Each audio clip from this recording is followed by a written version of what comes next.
Whenever you play late at night, your brain is not going to be in as good shape as it is when you've woken up. At least mine isn't. I'm going to advise you that yours probably isn't either. So if you're worried about your rating, if your rating is precious to you, play in the morning. If you want to make mistakes, as I said in one of my other videos, the whole point of playing chess is to make mistakes, is to strengthen your game, and you do that by making mistakes, by spotting your errors, having them demonstrated to you by better players. Then play late at night. You're going to make more of them. But don't play too much if if you're worried about the state of your ego, so to speak. It's not going to help. Kingside Castle E. Right, let's attack this queen now.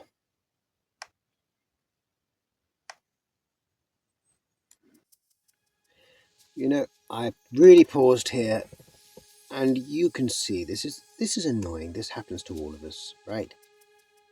This whole idea is that they just want to trade queens, and in return they want to get this pawn taken away from in front of your king. What you have to learn is that this is going to happen. It's going to happen an awful lot in chess. It's called weakening your king's position. It will happen a lot, but every weakness is a hidden strength, and every attack is a hidden weakness in chess. So the first thing to do is keep your cool, and remember, you know how to play chess. Remember, you have a better strategy than this nonsense. And the third thing is, do not let him advance those pawns onto your king. And also, look how he's weakening his own king's position as he does advance them. Get your bishops involved. They will build strength with whatever pawns you've got left.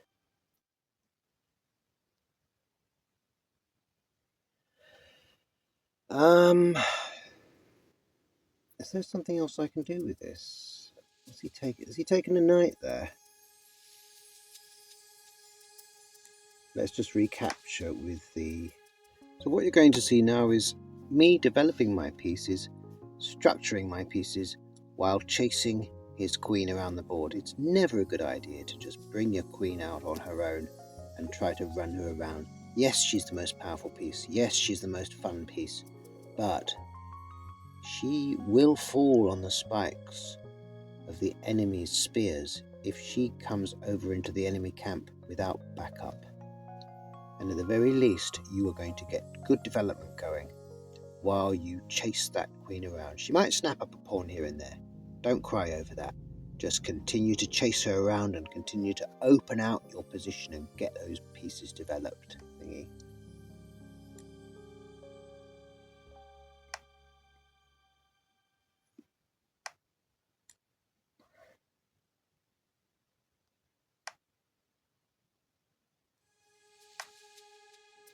And in fact, knight d4 here drives that queen back to her home square, and he would then have nothing developed.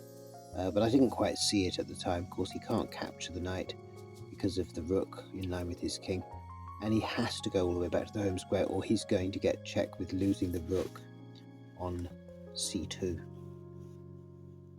So if ever there was a better example of why you don't bring the queen out on her own, that would have been it. He would literally be putting all his pieces back onto their original squares.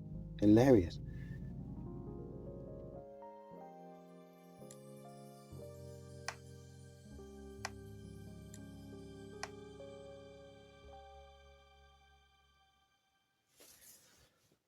What are you going to do?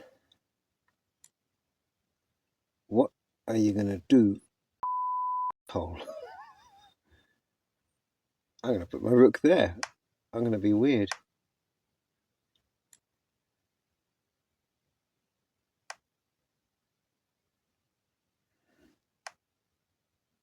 All right.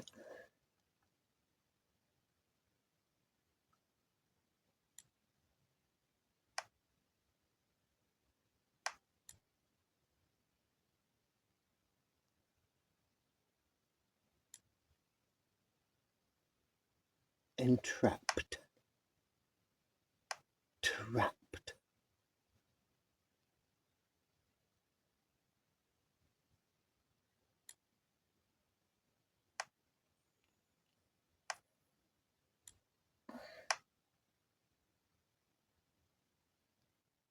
So there it is, you see. He's so tired he just gave me his queen. I even take it with check. And I'm so tired I didn't see it. Unbelievable.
Check.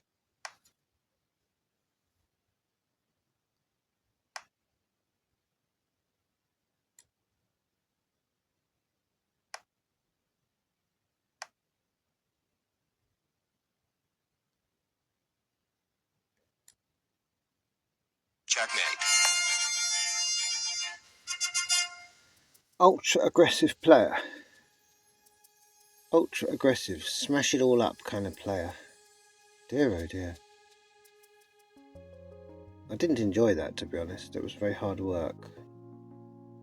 I didn't enjoy it because it was just too, caveman style.